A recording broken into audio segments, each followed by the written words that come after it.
Hello, everybody, and welcome to this week's episode of Hard Claim with Viva La Sam. I'm Sam, and this is a show where we talk to people who play Blood on the Clocktower and get their player perspective of the game. At Final 3 Con, we donated an interview for the charity auction, and so joining us for this week's episode is the winner of that auction, Julian, aka CB. Thank you for joining, and thank you for your donation to the auction. It is a pleasure to be talking to you, Sam. I have known you for such a long time. I've never Indeed. actually been on one of these, and I haven't been on too many podcasts. So let's see how this goes. Yeah, well, I was excited for this. Funny enough, my very first game, all the way back in 2019 in person, getting thrown into a random game of BMR. Well, not only were you there, but we were actually in line in the registration line together, and that was a very long line. um, just one of those random coincidences, I guess. Now, what date was that? Because I was it 2019. That was 2019. I remember, explicitly remember us talking about One Night Ultimate Werewolf because that was my main social deduction experience and board game experience at that time. Was that at Gen Con? Was Yep. that the convention that? Okay, I do remember that. I remember that was also when I met Guami as well. That makes sense. Yep. Now, Yep. now we did play again a couple years later in 2022, and that's when we played with Guami.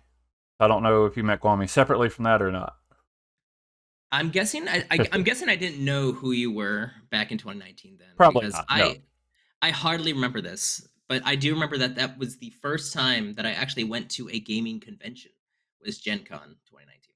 Yeah. Well, that was my first year going to conventions. I went to a local convention a few months before, and then Gen Con. So yeah. Um, but with that said, we do have an opening hard claim question we like to do. We have the script here. It is your script called "You Start Knowing Redux." Not you start knowing. You know nothing Redux. It's a very interesting script. It's a Leviathan. Everything has you start knowing characters. Um, and I know the intention with the amnesiac token is you would have you start knowing amnesiac ability. There's also Duchess on it, which you don't see very often. Uh, but anyway, with all that said, you've drawn the night token. In the night, I would wake you and let you know that seat 7 and seat 11 are not the demon. So with that Okay. said, if you and I were chatting on day one, what would you claim? So it depends. With this script, you're really only going to get information once. There's really no reason to hold on to the information. Um, but there are a lot of reasons as to why the information might be compromised. So the what I would share with you, I would tell you that I am in fact the knight. I'm not going to lie and say that I'm anything else because there's no reason for me to lie. The demon's not killing. There are no minions that kill in this. The only thing that you can really do is execute as a town. So to lie about your character makes no sense. But would I give you my information immediately? I don't know. I don't think I would actually share anything with you immediately, just because my information could be poisoned. I want to wait until somebody says, "Oh, there's a widow in play," or maybe I could be the drunk. Maybe I want to go visit the Duchess first and gain information from that. If I out my information out immediately to you, like right then and there, I might set you on the wrong path, especially if you're on the good team. And that's why I wouldn't immediately share the information. Yeah. And I like that. I'm of the opinion that people hold on to their info way too long. Um, I think this is a script that makes total sense. I mean, I like hard claims anyway. I swear it's not a branding thing, but we do like a good hard claim on hard claim. I think that makes sense. Just kind of hold on to the information for at least a little bit. But yeah, I don't know. I think more people should should hard claim. Not necessarily their real role, but probably most of the time. I definitely want people to share more. That is Yeah. my biggest issue with this game is that people seem afraid to share, and it rewards you. This game kind of rewards you for sharing, but it depends on the script. Like it is script dependent. Certain scripts you want to share more information, and certain scripts you kind of want to keep that under wraps. There's no psychopath on this script, so you don't have to worry about being immediately murked on the first day. Right. There's but there are other things that could prevent that, like Serenovus, for example. But Hmm. that's the beauty of this script is that, you know, evil has to kind of play around every other good player on this script, they have to come up with a claim. There's plenty of reasons why there would be a double claim. Serenovus exists. Um, they can't just rely on their abilities to compromise everybody's information, because that's not the point of this script. The point of this script is to kind of, you get information once, you have to solve the game with that. And like the Leviathan being in play, that means there's only 5 days. Good is not getting any more information. That right there is the benefit to the evil team, is that good is not getting any information. They have to figure it out socially. They have to figure out with the information that they're given. Hopefully a good storyteller can balance it so that it doesn't seem like evil is going to like just completely crush. Hmm. And you talk about some, way this script's structured, and I think about another popular Leviathan script is Harold Holt's Revenge, and that has Damsel in it. Oh, Yeah, yes. and with no huntsman at that. So that's I've seen good win on the final day because nobody's dying because it's a Leviathan game, and everybody is. Again, I'm in favor of people outing their info, but there is value in obfuscating it to some degree.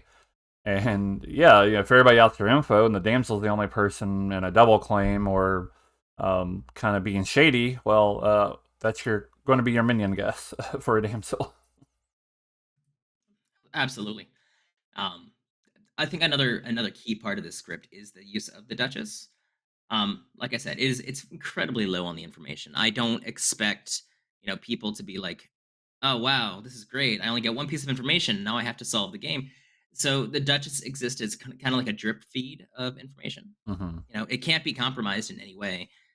You know that two people are going to get true information and one person's going to get false information, and but that adds in like another layer of where evil can lie. If you, as a storyteller, you kind of have to decide, what is the best thing to give to the good players in this situation, because if you give the evil player the correct number, they're easily going to lie about that. That is like the Hmm. perfect time to lie. It just depends on which direction they lie about it. I have seen games in which it's one evil player and then two good players who visit the Duchess, and then I've seen as a storyteller, I have to like decide like what am I going to give. I'll give I'll give a one to the evil player and one good player, and then I'll give a 0 to the other player. And I've seen the evil player actually go 2 on that one. So now you have somebody with a 0, a 1, and a 2, which is incredibly, incredibly evil, because now somebody is lying in that Yeah. group. Uh, yeah, it's fun, and you don't see Duchess a lot. I think it's hard to find a script that makes Duchess work, or you really need a reason for it. But this script definitely works for it. I know of another script that's a Vortox only script, and Duchess works well in that as well.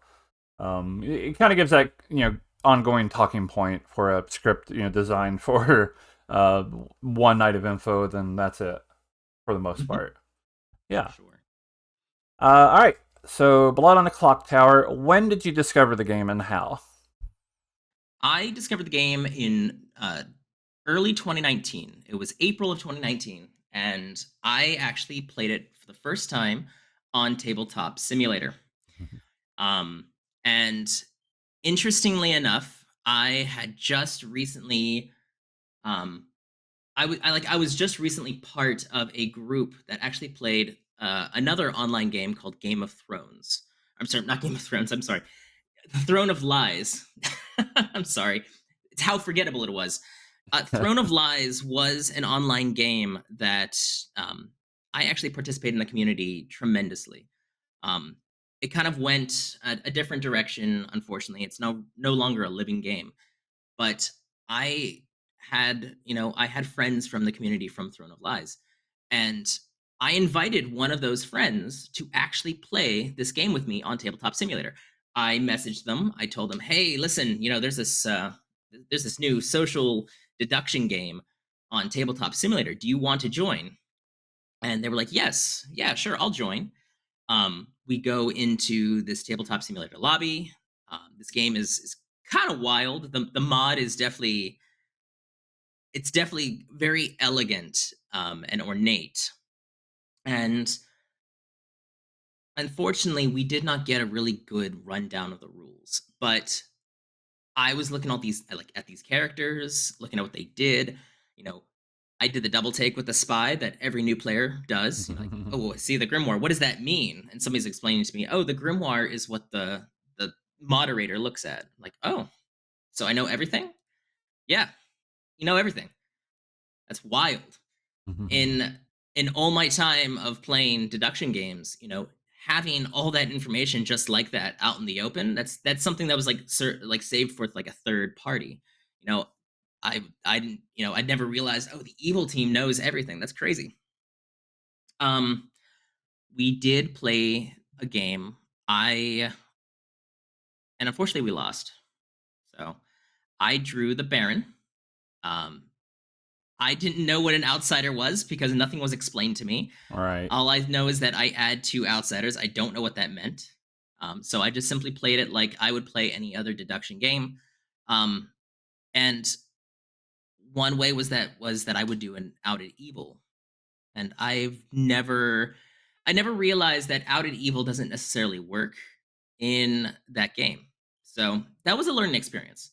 Um, the funny part is that the imp was actually my friend who I invited to play on Tabletop Simulator. So it was like a twofold. Like I feel like I disappointed her, and then we lost our first game of the Clocktower that we ever played. And that was back April of 2019. Nice. Yeah, and I know we would have, even if you don't remember it well, we would have played in, I guess it would have been August 2019 at Gen Con. I remember it was a few different games of BMR. I don't think they were back to back. I think they were technically separate sessions, but um, you know, first game is BMR. You can imagine it wasn't the best starting experience for blowing a clock tower. I can't um, imagine that ever being a good experience for a new player. I mean, just because like you look at my experience here as the first time I ever played the game, and that was just with Trouble Brewing. I can't imagine a new player to Blood on the Clock Tower trying Bad Moon Rising for the first time. That's such a weird one to me. yeah, and I was the goon in that first game. Um, and I'm pretty sure, if I remember this correctly, at that time, you turned alignments each time you were chosen by a player. That was the old Goon. Yeah, I remember that. So like did you ever get to change alignments in that game? Do you remember that? to the best of my knowledge, one night I turned evil, and then on that same night turned good again. No idea what that meant. I just knew that meant somebody chose me, and I pulled somebody else that was playing aside, and I was like, okay, last night I turned evil, and then I turned good again. I don't know what to do with that information, but that's what happened. And they're like, oh, okay, cool. And then that was, I feel like, the limit of my participation in that game. Oh my goodness. No, Well, nothing see came what up. We won, but like I don't know how or what happened. I didn't even realize that the evil team had bluffs until I think after the post game like explanation. you did at least get an explanation of the game, right? I'm pretty sure we did not. I don't think. I could be wrong. That is the big thing that all storytellers need to make sure that they are doing is providing a good explanation of the game. And honestly, if you are a storyteller who is, learning how to storytell, read the sheet. Steve literally designed a sheet to be read word by word to teach the basics necessities for the game. You do not need to teach anything else, no need to add any fluff or stuff. You just teach what's on that sheet and then you go from there. It's good. It's effective. It's proven. All right. Well, so what hooked you about this game? That it's what 6 years now, and you're still playing. It's a great question. You'd think I'd give up immediately after losing the first game of like not understanding. Um, honestly, I stuck around because I enjoyed the design of the game. It whenever I after I had finished playing that game, I kind of forgot about it for a bit until it actually popped up in my Kickstarter feed, and I was like, I remember this game. I tried this game online. And that was back around May of 2019. I had saw that someone was actually posting about a server that you could join, and it turned out that was the unofficial server that was ran by David. Um, and from there, like I joined the server and I started learning everything I could about this game because I found it very, very interesting. I found the concept of how the characters are chosen. Um, I enjoyed the role madness that you have with every character having a different ability. I liked the aspects of the storyteller being able to decide what happens in the game, to balance it. You know, that's a one big criticism I hear sometimes is that, oh, the storyteller has too much Yeah. power. But it really is more like it's more like a role playing game in which the storyteller is making decisions that kind of like benefit everyone for the good of the game. And I enjoyed that. Like what happens when a fortune teller is poisoned? Oh, they could still get good info.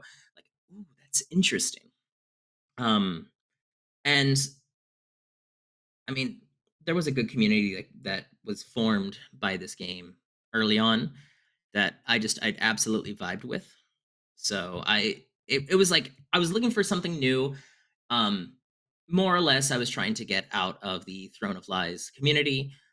I was playing a lot of Town of Salem at that point to kind of fill the void. And I was like, oh, this is a brand new community. It's slowly forming. This game is not like it's not public yet. It's not like the big, it's not the big thing that it is now. Um, so that's kind of like why I stayed with Blood in the Clock Towers. That like I was looking for a community to be in, to belong, to something to replace the other online communities that I had been leaving. And what do you think's different about Blow on a Clock Tower that compared to other social deduction games? The major thing is that Blood in the Clock Tower focuses more on the abilities aspect to the actual players. Um, it's not like I'm not going to say like it's completely different from your standard game of werewolf because it's not. It's definitely a variant of werewolf that has its own rules and distinctions. But the storytellers sort of my the major thing is the storyteller's like major role in the game as opposed to a moderator of werewolf. Like a moderator of werewolf will just simply say, okay, werewolves, wake up. Seer, if you're alive, wake up, or like that sort of thing. um Like they're like facilitating the game, really. exactly, they're more of yeah, they more facilitate the game. They don't actually participate. The storyteller feels like they are actively participating in how the game works. It's much more involved.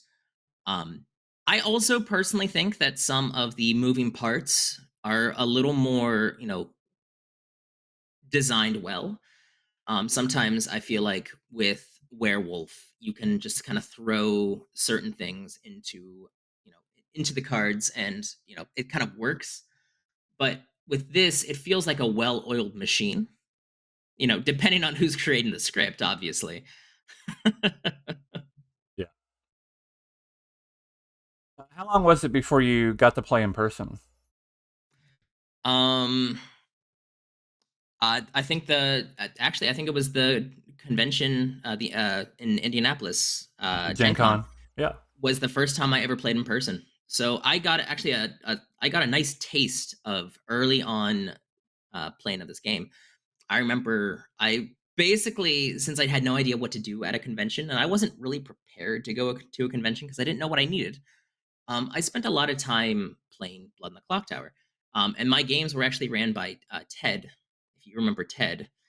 Um, I never had Very the nice pleasure guy. myself, but I know he's influential. He has I don't remember what's some kind of book online that like an ebook you can pay what you want for, and it focuses on the social aspects of the game. Yes, I remember that at least. for curating a community. Yeah, yeah, I yeah, I do have a copy of it, and it's pretty good. It's got a lot of good it's got a lot of good tips in it for sure. That I actually use. I utilize some of them in my groups. yeah. And for you, what are the differences like between playing online versus in person? Oh gosh. The major difference that I have found is how people talk to each other. Um, Online, you have to understand. online is it's limited on how you can communicate. You don't have the ability to walk around online. You're stuck as your person, and you kind of have to like connect to another person's voice chat in order to talk to them. In real life, you can simply walk around the room and you know talk to people that you talk to people that you are near a space. It's a lot easier. Online, unfortunately, had to create these sort of like breakout rooms like that we're currently in right now for this Hmm. game. Um, and it's not like it's a bad alternative, but it doesn't offer the same benefits for some of the characters and some of the players as you would get in real life. I'm sure we'll talk about that here later, but there are definitely some characters that I feel benefit more from being played in real life than to being played online. Well, looking at this script, Lunatic, I think is one that is a huge one that plays very well, maybe not very differently, but it plays differently enough in person versus online. Online, you just go talk to one of your minions, and then, oh well, I'm not your minion. You must be the Lunatic. Okay, cool. Yes. In person, when you're kind of near other people, it's a little harder to just kind of pull a quote unquote minion aside and talk evil stuff with them. You kind of have to, you're kind of lowering your voice. You might be trying to subtly point at your thing, and it's a little easier to for that lunatic to not quite realize they're the lunatic, like right away. See, that is precisely the point that I was going to make, is that there's two characters on this script that I feel benefit better from being in meat space. Is that's the lunatic and the magician. Mm. The lunatic, like you mentioned, is a character that thinks that they're a demon, and they're going to have to talk to their minions at some point. Um, but as you've pointed out, in a private chat, the lunatic is talking to one of the people that the storyteller has pointed to as a minion, and they're like, "Huh? What are you talking about? I have no idea. I have no idea what you're talking about. You must be the lunatic, bro." Um, and I've heard that exact conversation, and the lunatic solves it almost immediately. Mm. And I'm not saying the lunatic isn't supposed to solve it. I'm saying that the lunatic is not supposed to solve it immediately. Right. Um, Another example of that is the magician. The magician is offered no real time to solve, um, to act like they need to. Like they don't get to act like their evil character that's supposed to the other evil players. Um, but I think for the most part, the community has done a good job, in allowing characters like the lunatic or the magician to actually work online. I just don't think they work the same way. Yeah, and I think that makes sense. Marionette, looking at this list, was another one that I was kind of thinking of where it's probably a little closer to working the same, but I haven't played much with Marionette in person, unfortunately. But I don't know. I could imagine that one having some differences, but maybe Yeah, I not. I don't mean, know. it depends. I really think it depends. I'm an individual who does subscribe to the idea that all players should stay within the circle. As unfortunate as some people treat it, staying inside the circle, I think, was originally part of Steven's design. Hmm. And that design choice makes sense when you play this game long enough and you realize that being able to just share every single thing that you want to with people, without anybody being able to interfere with that, is I don't know if it's like the best for the game. I know it's necessary because of the Yeah, online presence this game has, but I don't know if it's the best for the game. I completely agree with that. I mean, you like you said, it's how it has to work online because there's I just don't know how else you would do it. But I don't think completely private chats are really the best for the game either. When we did, we all kind of went to Final Three Con recently, and it's not definitely not my first time playing in person, but um, at this point I'm 5 6 years in playing Clocktower, and it really hit home for me how different online versus in person is. I've seen a lot of people say that they're practically different games, and I was always kind of neutral on that. But now I think more about that. The words that kind of come to my mind is that online is more rigid and in person's more fluid, and that's both kind of the actual gameplay as well as kind of the attitudes. I think that kind of come from that, if that makes sense. No, Um, it definitely makes sense. There's definitely much more structure online. And again, necessarily there is structure online because you can't leave people yeah, just, to wander around. You can't just yell to the group, "Hey guys, everybody come on back to the circle, please." You can't do that. You have to press the R button online to do that. yeah. Um, And even just thinking about the game space, when I played the Final Three Con, where the circle was seemed like it had a huge effect on how the game played, and I thought in a fun way. Some of the games I played in, the circle was the room, so those were games where you did stay in the circle because that's the only space you had. mhm. Oh yeah, And for sure. I might have told this story last week, I can't remember, but I was an evil traveler whose my demon was like 2 seats away, and I couldn't tell him effectively until like 3 or 4 days into the game because a couple days in, I tried to slide over and just kind of talk to him. But when I tried to talk to him, some other people kind of came up asking because I was a harlot, and they were asking for my what happened last night. So it wasn't until a few days later that I finally got to be like, I know you're my demon, and he's like, oh, okay, well, I'm the Alsa here, and it was a vigor mortis only script, and he's like, I'm vigor poisoned by the guy next to me, which was his way of saying that Alsa here's his bluff, and between us is a minion that he killed at night. And that interaction stuck with me like real hard because I just thought that Mhm. was such a fun interaction for us to be able to communicate without anybody. Like if anybody heard him saying that he's the Alsa here who's vigor poisoned, they're probably not going to think much of that. Um, but for me, that was strong information that I needed and couldn't get until a few days in. I found that fascinating. See, it's those subtle communications that like kind of make it kind of shows how good on in meat space play is because I don't know about you. There are sometimes people who say, "Oh, I watch who talks to each other on the first day." And I'm like, "That's great. You probably won't get too much good information from that, especially in person, because people are walking around, they're wandering around with each other, especially if you keep them within the circle. People are just wandering around sharing information. What have they got? It's so much harder to keep track of, who's visiting who in that situation. Yeah. So it's actually, if anything, it's a little easier for evil to play the game against veteran players because those those interactions are so much more subtle. I remember the first time I ran this game in person. It was with just got my copy of the game. I convinced some of my friends and family to play. It was like I don't know, 8 players, something like that.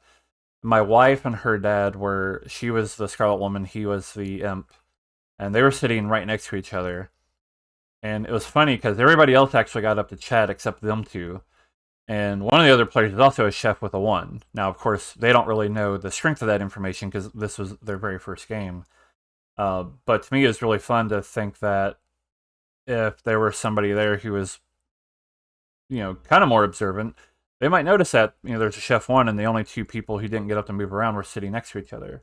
I think that's another good example of how the physical space makes the game interesting. Absolutely. Let me ask you: Was that did you mention that was the first game that they played, or no? They just That they was they all of played the theirs game. first game, yeah. See, that's pretty cool. Like that's still kind of rough though, because like if the chef had pointed that out, that would have came out very quickly, I'm sure. Yeah, I think in my experience, it takes players quite a while to realize. I mean, maybe a Chef Zero is not super great. I mean, it's good information, but like a Chef One is big information. And it seems to me that players take a while into their Clocktower career to kind of realize how powerful that is. Oh At least yeah. in my experience. You know what that reminds me of? That reminds me of the Shugenja release. Do you remember the Shugenja being released? A little bit. It kind of blends in with all the others because True. pretty much every single character came out. There was somebody going, "Oh, this character is awful. It's imbalanced or it's useless." I'm like, you've watched half of a game with it. Like, maybe Exactly. You have not maybe played let with it this sit a character while. yourself. I remember the Shugenja exact had that exact issue. Is that there was like some people were like saying, "Oh, the Shugenja, how is that information helpful?" Like that information is incredibly helpful because you now know that in one direction there are evil players, and you know that you can follow that information. Like you have to cooperate with other players with your information to find the evil team. And that I don't want to go like on a massive tangent here, but like cooperation is necessary in this game. People Yeah. need to share their information with others because combining information together makes your information just so much more powerful. It's like, for example, a an undertaker and a cannibal. In a game where the abilities are not obvious, the cannibal is going to gain an ability, especially if it's a public day ability. The cannibal is not going to know what that ability is. So they kind of have to like they have to like throw spaghetti at a wall and see what sticks, right? And the Undertaker, on the other hand, the Undertaker knows exactly what character was executed the last day. Hmm. So the Undertaker goes up to the cannibal and says, "Hey, listen, the Al Sahir just got executed. You have the Al Sahir's ability right now." Not only has the Undertaker done their job and shared information about, confirming who the Al Sahir was, the cannibal now knows that that person was the Al Sahir. They now know who the Undertaker is, and now know that they have the ability to guess who the evil team is and get that immediate victory. So, not only that, but they know if that information is helpful or not because now they know, oh, they have the Al Sahir's ability. So, whoever I guess, if that's not the exact evil team, I know that that's not the evil team. Hmm. But a little cooperation also goes a long way with some of these characters. Yeah, I mean, it is a team game. Work together. Don't form. We've had Ross on before, and sometimes you get those games where people kind of team up in like a three or four, and they hoard all the information. Yes, Uh, the information coalition. I've seen that many times. yeah, we always talk about trust circles. He always, when that happened, he would always call it a trust rhombus. The trust rhombus. I love it. Yeah. Trust square. All right. So when you sit down for a game, you're going to draw your token out. Do you hope that it's a blue or red token? Red token every time. Okay. Why do you like people so much? Um, so I will say that, and I'm sure many people have said this before on these podcasts. Uh, Everybody loves to be a minion. And the reason everybody loves to be a minion is you have all the power with none of the responsibility. So that is what I'm usually looking for, is that I'm looking for a minion token because I want to be able to play the game with some information, but also know that like my death is not going to be the end of the game. And that's why I prefer drawing red tokens because with red tokens, you still have a team to play with. You have people that you get to work with. You are the informed minority in that game, and it's fun to play the informed minority because it feels good whenever you are fooling the majority of players with your fake information or real information if you choose to do that. Hmm. Um, and in Blood in the Clock Tower, you have a demon. Um, in in werewolf terms, the demon counts as the flag bearer. Basically, if the demon dies, the game is over for the evil team.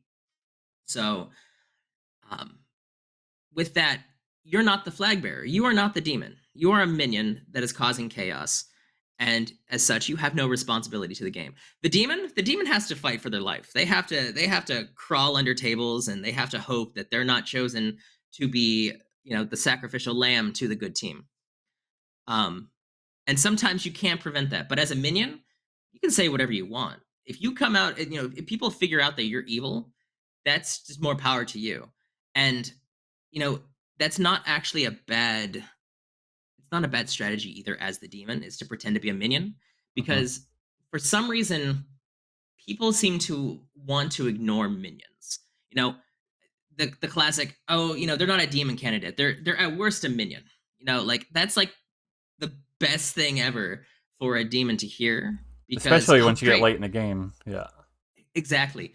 But like don't forget that the starting script, the beginner script, Trouble Brewing literally flips that idea on its head because you have the imp who can literally jump to a Hmm. minion. So I don't know. I personally enjoy playing the evil team. Um, there are merits to playing as the good team, but you know, it depends on who I'm playing with. If I'm playing with a group that likes to cooperate and likes to work together and is not like keeping all their information to themselves until it helps them specifically, then yes, playing as good is actually a lot more fun. But oftentimes, um, in a group of of random players, people who don't know each other, you're often going to have a lot of people who want to be the main character and not an NPC. And unfortunately, everybody's an NPC in Blood on the Clock Tower. And I've been trying to tell people more lately that what we informally call demon bluffs are for the demon. I mean, yes, if the minion can get a hold of a bluff, great, but they don't need the demon bluffs. It's fine if they're in a double claim. They're a distraction, right? It's a demon you need to keep alive. Exactly. The minions should honestly be getting themselves into situations that effectively neuter the good team. Yeah. You know, there are characters like the evil twin, for example. People don't like the evil twin. They don't like the social aspects of the evil twin. I think the evil twin is fantastic because what the evil twin does is it forces one good player to effectively fight for their information to be correct. Used against like with like the savant, for example, the savant is going to get good information no matter what. Regardless of the existence of the evil twin, the savant is still getting information. And the demon is less likely to kill the actual savant because they are in the twin pair. Hmm. So the savant is also kind of getting like this free protection from, actually being killed. Yes, the evil twin exists there to put doubt on the savant. Now people are like, can we trust the savant information? The savant can get, the most game winning information possible from the storyteller. But if people don't trust that savant, it's useless anyway. And minions should be doing that. Minions should be getting into double claims. Minions should be claiming things that more powerful townsfolk are trying to do and try to back that up. Now, if they get if they have a good, they have a good bluff going and they do manage to convince the town that they're the real one and the other one's the fake one, and then the town executes the fake one, that's just one more thing that the evil team has now done is that they got rid of good information completely off the board.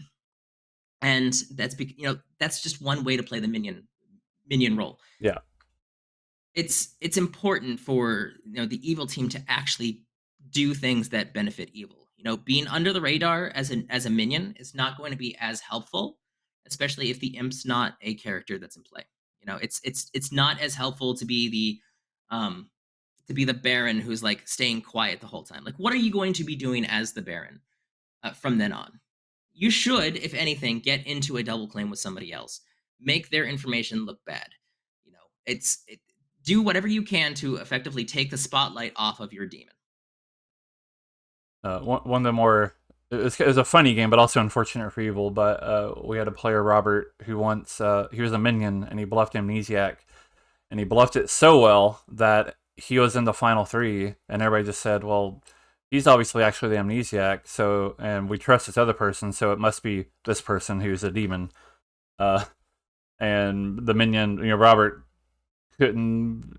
Basically, he left himself no avenues to fight against that because everybody trusted him so much, and it would have been weird to be kind of going against the person who's obviously the demon. So, That is yeah, definitely a weird downside. I have seen that happen where like they just played too like an evil player plays too good and they get seen as good for the entire game, which yeah, is great in some scenarios because, yeah, yeah. if you're the Um, demon who did that, then well done.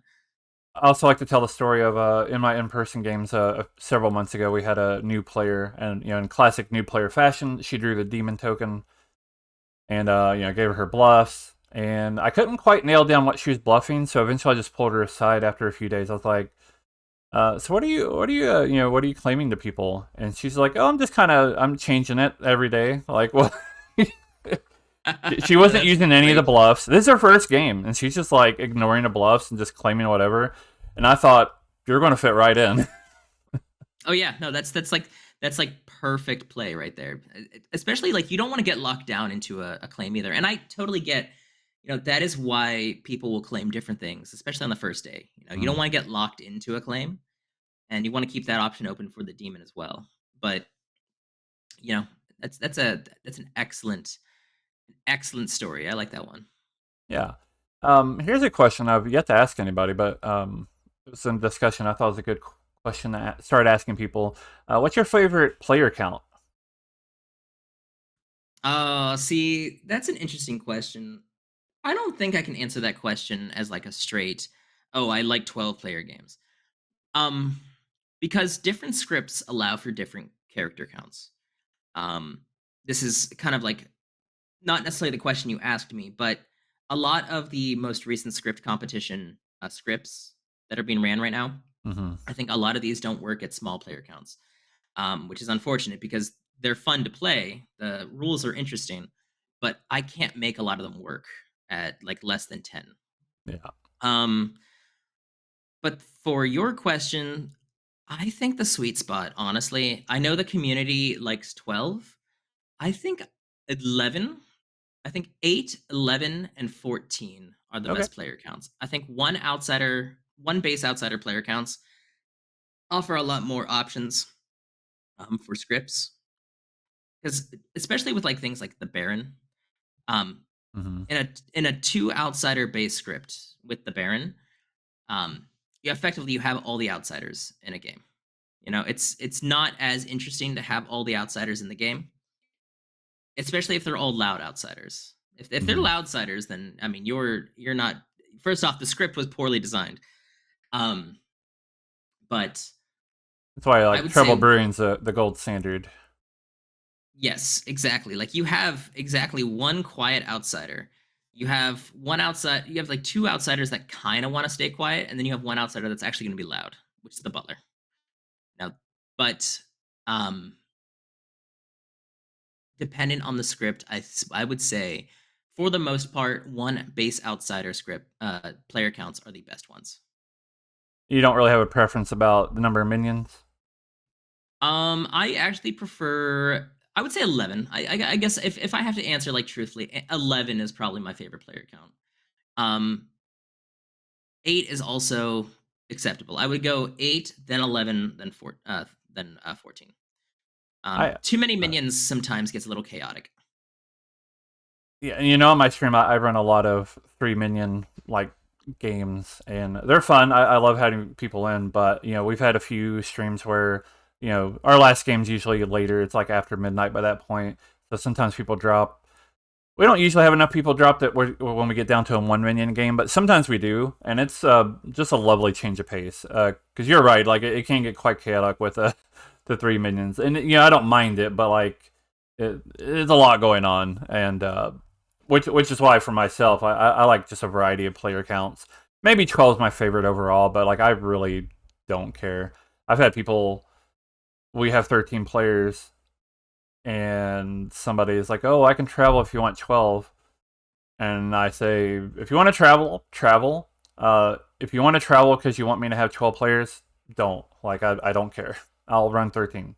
Doesn't matter to me." So here's an interesting fun fact, and then I did the math once. 13 players actually offers the least number of possible combinations of characters, um, Interesting. which you wouldn't realize, but actually 13 offers the lowest number. Um, Player counts like 7 actually has more player count options than 13 does, which is very very interesting. I know bag building for 3 minion player counts is can be quite tough, especially for custom scripts that let's be honest, most custom scripts are expecting 12 players. So I've ran several scripts where once you get up to 13, 14, 15 players, it's like hard to build a bag. Even with the base scripts, you're kind of looking at it's less of a question of what you want in play and more of a question of what don't you want in play.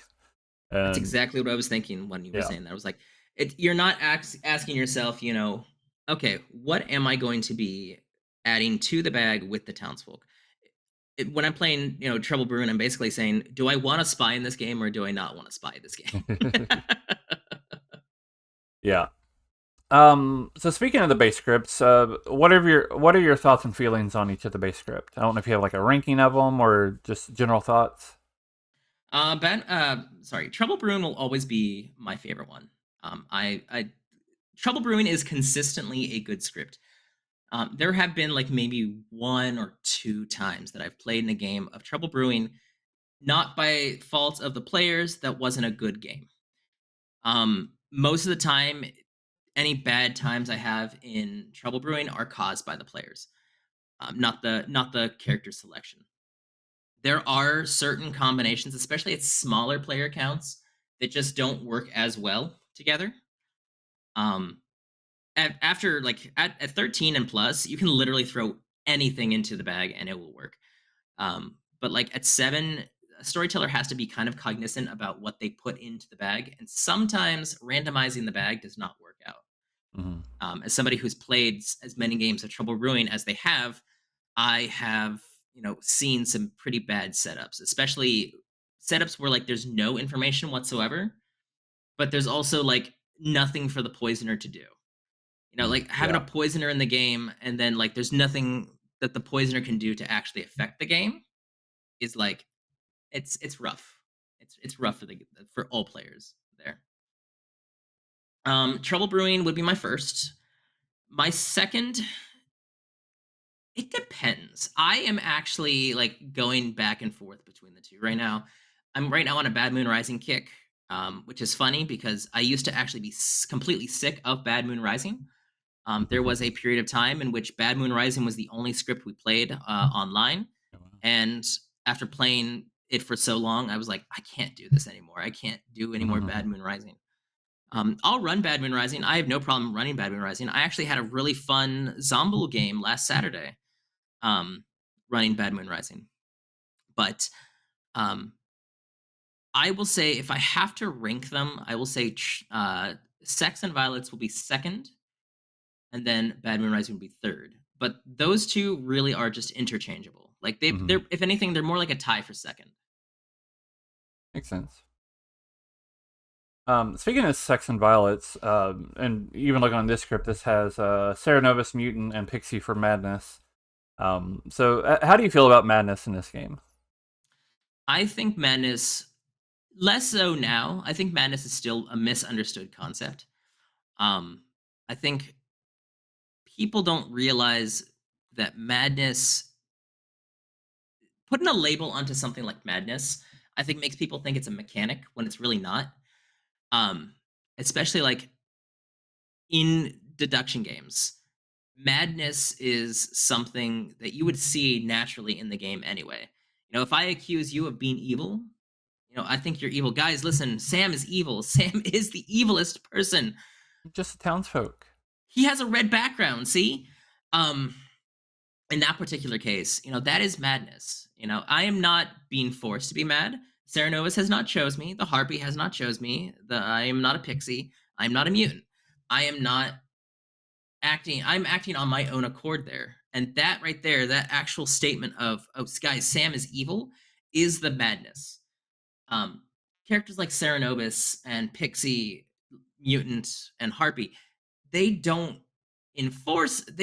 they don't like force madness upon a player. They enforce it in a way that like they work mechanically with it. Like for example, the Serenobus does not say, Sam, you have to be mad or else you are breaking the rules. They say, Sam, if you are not mad, the storyteller might execute you. And I think that misunderstanding with madness can get rough when trying to explain it because people think it's a status that is like affecting you when it really it's more of an ability that is just simply acting when the like the lack of the madness exists. If that makes sense. Maybe I just made this way more confusing than it has to be. But and that's the first thing they try to teach you is that madness is not forced. It is a behavior that all players do. Yeah. It's just that these characters act with madness. So my group kind of originated from a werewolf group that played online, and you know once Blood on the Clock Tower was getting popular in our group, it kind of more or less split into two. And the werewolf group were really because they were playing werewolf so often, they were experimenting a lot with it. And it was kind of funny because for as much as they didn't like Blood on the Clock Tower, they started taking or like borrowing some of the concepts from Blood on the Clock Tower. Now, I remember hearing one person running a game of werewolf with basically a very misunderstood version of madness. Where it's basically like halfway through the game, it's like, okay, you have to claim to be this other role, or else you'll die. And I just remember feeling how that missed the point on like several different levels. Exactly. Yeah, it's madness is a very useful. It's a very useful thing to. Uh, I don't want to say force. I hate saying the word force because it's not intended to be forced, but making people, influencing people to be mad about something, all it does is add an extra wrench into the chaos that is already sex and violence. You know, now you have the clockmaker who previously claimed clockmaker suddenly saying, "Hey guys, listen, I'm actually the snake charmer now. I've always been the snake charmer." Um, and or maybe they are, you know, maybe they've been chosen to be mad about being the mutant, and now they have to act like a mutant. And I'm like, Mhm. it all it does is add more uncertainty into a game that is already at the like peak uncertainty. That's like the whole design of sex and violence. And like you can definitely play a game of sex and violence and realize, you know, um just how sex and violence that game was. Like you if you leave a game and say, "Oh, that was peak S&V right there." You know that that was a good game of sex and violence where the barber triggered, the snake charmer triggered, the Fingu did a hop, like etc. Yeah. Yeah, I always look at madness as basically misinformation. You know, put out this misinformation, or something bad might happen, or put out this misinformation and something good will happen. In the case of Pixie, I really hope we get more examples in the future of positive madness in this game because it's a lot of fun. Pixie's a favorite character. My Yeah, understanding is that there are additional sources of madness that will eventually be released. I mean, there has to be.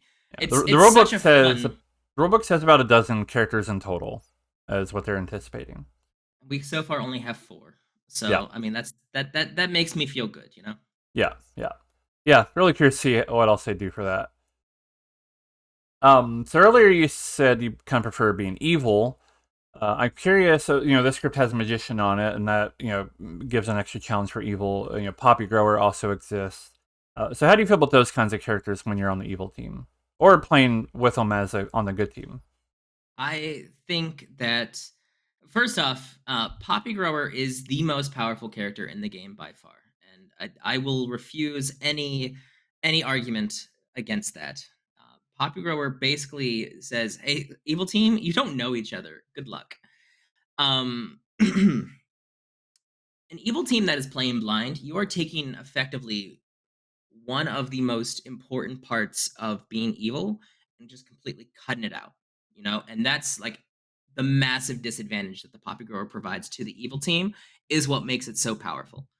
An evil team that can't coordinate is not as nearly as strong as an evil team that can. Mhm. So when I'm playing the Poppy Grower, you bet that I'm going to pretend to be evil. Um, that's like my favorite way to play Poppy Grower is to pretend that I'm evil.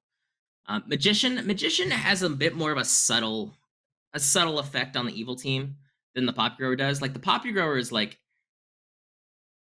a bowling ball on your head, while the magician is more like a balloon.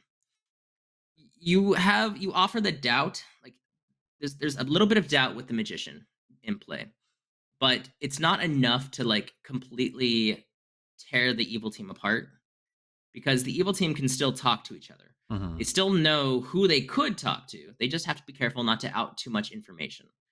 Um, and I mean, in a in a game where, like, for example, there's a magician, but there's also public minions, the issue with that becomes that minions will just simply start talking publicly. They'll say, "Hey, listen, demon, blah blah blah blah blah," or "Hey, other minions, blah blah blah blah blah blah." That's one of the major downsides to the magician is that the magician doesn't really have any information that evil would. Even like damsel, like unfortunately, the magician doesn't learn there's a damsel in play. The minions do. The magician does not. So if a minion is smart and they're able to, get the magician to say, "Hey, listen, I'm not aware of any damsel in play," then the minions immediately know who the magician is, and it's a difficult character to kind of like wrap my head around because Yeah, I'm not good at playing the magician. I can't do it that well. I try, and it's just not as easy. yeah. Just because it's so easy to get outed as a magician. I guess I tend to think magician more as a delay of evil, like coordinating. Almost for the equivalent of, not equivalent, but like how lunatic is kind of like, oh yes, the lunatic will figure it out at least after a delay, and then they'll figure it out. Magician, I in my mind's often like that, where the evil team can't quite coordinate as good as they would without a magician, but after a couple of days they'll kind of sort it out. They eventually do, and that's the good thing about it. Like the magician should not be completely, wrecking the game because the evil team doesn't know each other. Yeah, I know plenty of people who will tell you that the pop grower is actually too powerful, and needs to actually be a little less powerful. I always think like anything else, it's script dependent. If you got a script with a poppy grower, well, you're going to probably need a suite of townsfolk who maybe aren't quite as strong to compensate a little bit. Um, yeah, No, just I very agree, and script, that's very part of script dependent. storyteller Yeah, balancing. That is part of the storyteller balancing, which right. like And script storytellers need to balancing. balance around. Yeah, for sure. If your evil team feels a little weak compared to what the good team has, maybe lower the power of the good team a little bit to kind of balance it out. Um, like for example, the steward and the grandmother. The steward and the grandmother are effectively the same character, except one is way more powerful than the other, with a drawback. The steward learns a good player. The grandmother learns a good player and their character, but dies if the demon kills their grandchild. So like you have one that is like powerful enough, and then you have one that's like a little extra power. So a little extra spice is nice, right? If you are playing with an evil team that is not nearly as powerful with the character choices, you probably don't need the grandmother in play to kind of balance it out. In Bad Moon Rising, you have some incredibly powerful minions that are at your disposal, the Devil's Advocate and the Assassin, for example. So yes, balancing it out with the grandmother Hmm. might make more sense than say a steward. But if you don't want as much power from the grandmother, but you still want something that confirms the good player, the steward is like a better lighter option. It's like it's like you've got Coca-Cola, grandmother is your Coca-Cola, and steward is your Diet Coke. I do wonder what you think about some of the more, I don't know, like crazier experimental characters. And I'm thinking of stuff like Legion or Wizard and Atheist. How do you feel about those kinds of characters? I think that they were designed for different playgroups. Um, I I think it's good to have different levels of character as an option. Um, are they all going to be equal? No. And Steven has actually said so himself. He doesn't want the characters to be like equal. Hmm. He wants them to be at like different levels of power so that you can mix and match them nicely to complement the evil team. The evil team doesn't have all the best. It doesn't always have the best abilities either, right? They're also somewhat nerfed to kind of balance with other characters. Um, so things like Legion, I think Legion kind of unfortunately, and there's a lot of people who know this. I'm not a fan of Legion. Legion is actually one of my least favorite characters. I will often refuse to play with Legion just because it's just not a good character in my mind.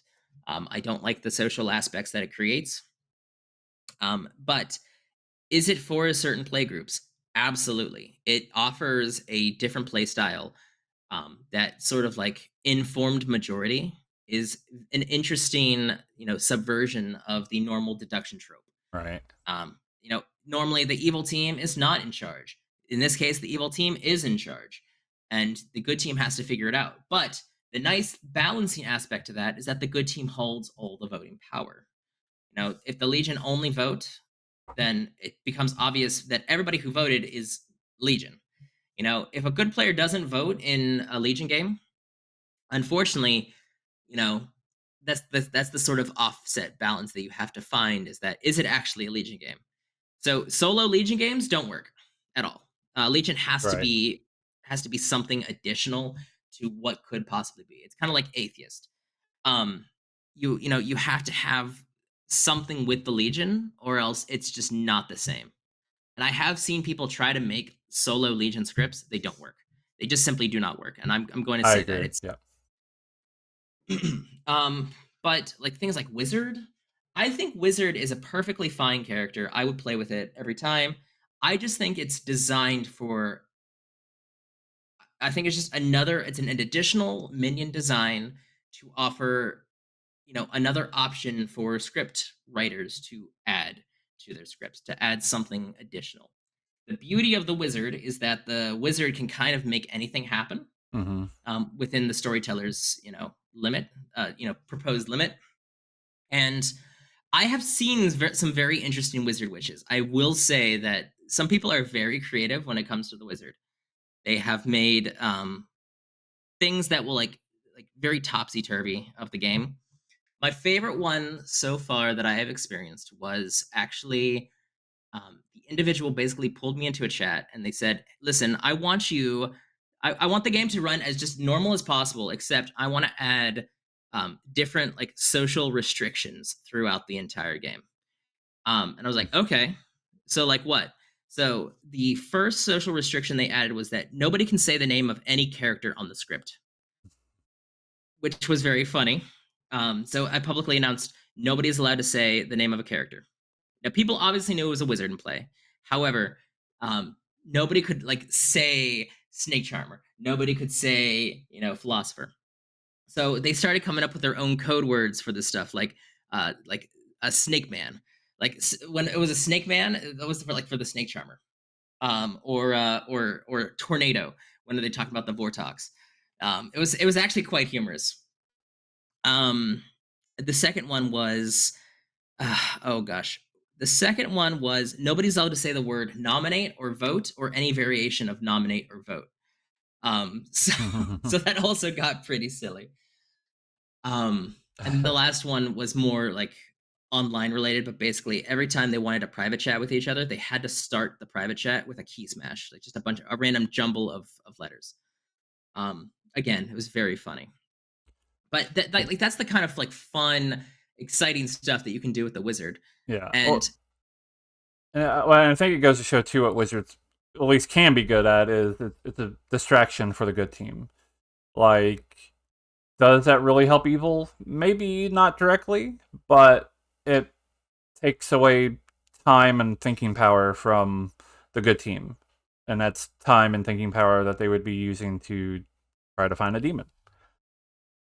And that's what's exactly. interesting for me about Wizard. Yeah. It adds in just a little bit of like unexpected chaos that some people like, and some people won't. Some people will not like the open-endedness of the wizard, and that's fine. That's why there's going to be 500 characters. You don't have to play with the wizard if you don't want to. Right. All right. One final question that we always like to close with. Looking at your script here, looking at these characters on it, which of these characters would you like to be in real life? Which of these characters would I want to be in real life? Yeah. Now, does like what what does that entail? Like, what I does that imply? I purposefully like to leave it open ended. So Well, you can interpret it however you'd like. I've had some very interesting answers. Some more straightforward, and some, kind of taking a wide interpretation. Well, my answer would then have to be the Baron, because if you read If you read the text for the Baron, it basically makes the Baron out to be like sort of like a tycoon, an oil baron, which means they're probably very rich, which means they have a lot of money, and they also probably have a lot of assets. And I am a very greedy individual, so as such, I would also like to be rich. I don't Mhm. care what people think of me. I have money. It's very Ebenezer Scrooge or Montgomery Burns sort of way of looking Bah humbug. at things. Yeah. All right. Well, Julian, thank you for joining us this week. Absolutely, it was a pleasure. I appreciate you inviting me. Yeah, I hope we play into a game together soon. absolutely. I mean, you know where to find me on Fridays. It's true. Yeah. Yes. All right. And then, all right. Thank you all for watching. We'll be back next week with another episode of Hard Claim.